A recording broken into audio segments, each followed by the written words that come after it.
The U.S. is pulling out of Syria. What does that mean for Israel? And is North Korea really our friend now? And U.S. military recruits, too fat to fight? All this and more on today's Hot Zone. This is the Hot Zone. Engaging with the news in a whole new way, international war correspondent Chuck Holton brings insight into areas of crisis and lets you help those affected.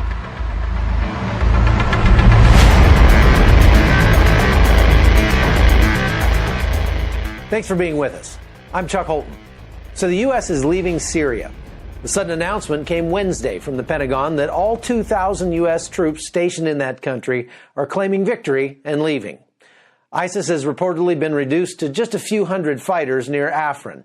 I think the Trump administration saw this as a good opportunity to disengage our forces rather than end up having them in Syria for a long, long time, where they cause lots of friction with Russia and Turkey and, of course, the Syrian government. But for some, this feels like an attempt to do what Obama did in 2009 when he precipitously pulled U.S. troops out of Iraq before the war was over. See, this is how it works with wars. You can't declare victory if the enemy hasn't declared defeat. If you do, the war might stop temporarily, but it won't end. We've seen this for more than 50 years on the Korean Peninsula, which we'll talk about a little bit later. Two things about Syria, though. This is not a pullout in the same sense that our departure was from Iraq in 2009, because we still have 6,000 troops in Iraq, and they're there for the foreseeable future, I can tell you. So I'll give Trump the benefit of the doubt here, but the real question is, what does this mean for our best friends in the region, the Kurds and Israel? The Israelis have tried to stay out of the morass in Syria as much as possible, only bombing places where the Iranians were trying to set up shop and helping wounded Syrians who come to the border with the Golan Heights. In March 2011, a bloody struggle broke out between the Syrian army and the rebels. Hezbollah, the Iranian army, Jabhat al-Nusra, the Islamic State, and other organizations are fighting against each other. In this intense struggle, everyone has his own agenda. To date, nearly 500,000 Syrian civilians have been killed in the fighting. Many Syrian civilians have found themselves living in the middle of the violence, though they aren't involved at all in the battle. These Syrians are like our neighbors. Some of them have lived in the area since long before the fighting began, while others are displaced persons who have arrived from deep in the Golan Heights as a result of the fighting. Nearly 400 families live in tents near the border with Israel. The reality is very complex. In the Golan Heights, there are only 3 hospitals and fewer than 10 medical clinics. There's a serious shortage of medical supplies. Additionally, the education system hasn't been able to provide the Syrian children with a formal education for several years. Most homes don't have electrical infrastructure, and in the winter, there's no oil for heating. There's also a constant shortage of food. Instead of living their lives, people worry about what tomorrow will bring. When the battle is only a few miles away, there's a lack of basic necessities. People struggle to survive on a daily basis. We, the IDF, along with the State of Israel, who cherish human life above all, couldn't stand witness to the violence in Syria and decided to reach out to our neighbors in the Golan Heights. On February 7, 2013, 7 wounded Syrians approached the border. IDF troops realized that they needed medical treatment and brought them to the hospitals in northern Israel. Over time, they treated more and more Syrians. They built the Tchelet Argaman Field Hospital, and when it was closed, the treatment was moved to other hospitals in northern Israel. Since that day, we have cared for more than 4,000 wounded Syrians and continue to take in wounded people almost every night. The humanitarian effort expanded further with the creation of the Good Neighbor Administration, together with internal organizations and private donors. We aren't only treating injured locals. We're providing humanitarian and medical aid, as well as improving our neighbors' living conditions. To date, almost 120 humanitarian aid operations have been carried out within the framework of Good Neighbor, including treatment of 550 wounded Syrians since 2016, 31 of whom have returned to Israel for treatment.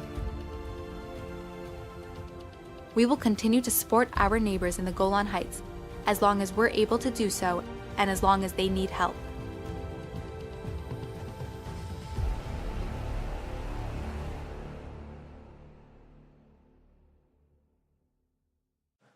So if the commanders on the ground in Syria are saying this is the time to leave, then I believe a good presidential administration would allow them to do so regardless of the political ramifications.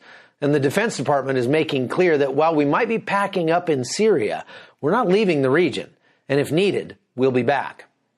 The Kurds are worried, though, and I think it'd be a good move for the Secretary of State, Mike Pompeo, or somebody to go to Erbil and give assurances that we'll still have their back. Because it wasn't all that long ago that the Kurds and Yazidis in that region were literally being exterminated, and they've always made it very clear how badly they need our help, as they did during the fight for Mosul a couple years ago. Iraqi forces continue to push into the city of Mosul, struggling to kick out ISIS once and for all. In recently liberated eastern suburbs, residents are slowly returning, only to find their homes and businesses in ruins. Iraq's second largest city, Mosul was once a multi-ethnic metropolis, with large communities of Christians, Muslims, and Yazidis living together. There were 45 Christian churches in the city, but ISIS did its best to wipe them off the map. This Syrian Christian church is in the eastern suburb of Bartala. That's a suburb of Mosul. And you can see what happened when ISIS came in. It was burned and razed. And the people of this area are really looking forward to getting back into their homes, but this, unfortunately, is what they'll find when they get here. And you can imagine by what you see here how many years it will take to get things back to normal. Less than 10 miles away is another Christian village called Bashika. It was liberated by the Kurdish army weeks ago, but the countless number of IEDs and booby traps left behind as ISIS withdrew will make it extremely difficult for residents to return anytime soon. Masroor Barzani, Chancellor of the Kurdistan Region Security Council, says the Kurds need help to make their communities safe again. The majority of the engineering teams working with the Peshmergas are going out there without any protection. And many of them have lost their lives because a single mistake is enough to kill you in this case. So definitely people need help. We need help. We need Americans. We need the rest of the coalition to come to our assistance to clean these areas.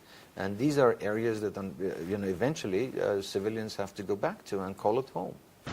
The Chancellor holds that it's in the best interest of the United States and the world to help them win this fight. This is a world war, but we are in the front line.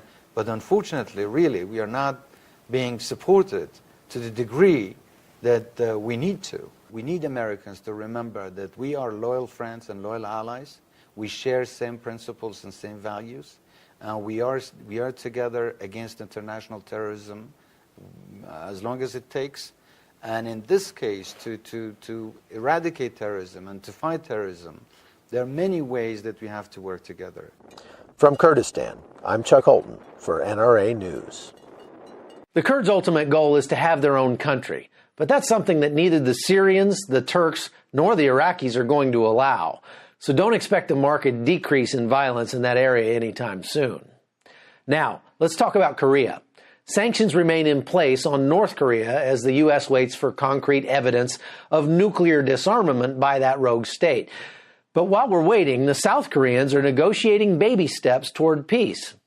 Now, some really historic things have been happening between the two Koreas as they demolish guard posts along the DMZ, or demilitarized zone, and have even started talking about opening a railway between the two countries. But that's something that has to be approved by the United Nations first. And that would have been absolutely unthinkable 10 years ago, or even earlier this year. So while we still probably can't trust Kim Jong-un any further than we could throw him, it appears Trump's deal-making in the region is truly paying off. But regardless of the show North Korea is making, demolishing some of its nuclear testing sites, the likelihood of that country actually disarming completely is still somewhere between slim and none. Okay, let's talk about the U.S. military. I've been reporting for some time that U.S. military recruiting is in shambles after 8 years of the Obama administration, as so few Americans are fit enough to even qualify for service, and those who are don't want to join. Now leaders are saying that those who do get in are so undisciplined that they are having to extend basic training to teach things like respecting authority and following orders. I spoke with an expert recently on this, retired Lieutenant General Jerry Boykin. I just wanted to talk to you a little bit about the state of recruiting. I want to tell you why, because my oldest son just joined the Army, And when he went to the MEP station, the entrance processing station, to take his test and everything like that, he went in with 40 people.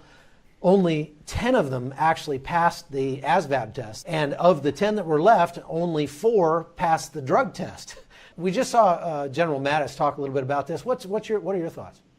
Well, I think that what you're hearing both General Mattis as well as the Commandant of the Marine Corps, General Heller, saying is that less than 30% of the youth in America today can meet the standards to come into our military. And that is they, for example, are overweight, out of shape, unable to pass a physical test, or they haven't graduated from high school, or they have felony convictions on their records, or they have psychological issues. And it's a sad state of affairs today that we have so few, such a small percentage of our population that can actually meet the requirements to serve. Yeah, and not just that, but with all of the social engineering that went into fundamentally transforming the military throughout the Obama administration. How do you feel that that's affected people's desire to serve? It's had a huge impact. Listen, Chuck, you know, I travel all over the country and speak at events all over the country, and I see moms and dads in every part of our society that are saying to me, you know, I don't know if I want my son or my daughter to serve in the military. This was particularly bad under Barack Obama. In the 8 years that he was the president, there were people that were very, very concerned about him, what he was doing to the military with the social experiments and the fact that there was no focus on winning the wars. Now, I will tell you that that has lessened under Donald Trump, but there are 8 years of neglect and social experiments that have so damaged our military that it's going to be hard for Trump in 4 years to reverse that trend. Although I will tell you, and I think you know this yourself, the morale went up the day after President Trump was sworn in as the President of the United States and the Commander-in-Chief. Well, and so we've read a lot about the state of the military, like you mentioned. There was a lot of neglect throughout the 8 years of the Obama administration, and we've seen that in the readiness numbers. We've seen that in the numbers of pilots that are actually fit for duty. They say there's a shortage of 2,000 pilots. What are you hearing as far as readiness goes in the military?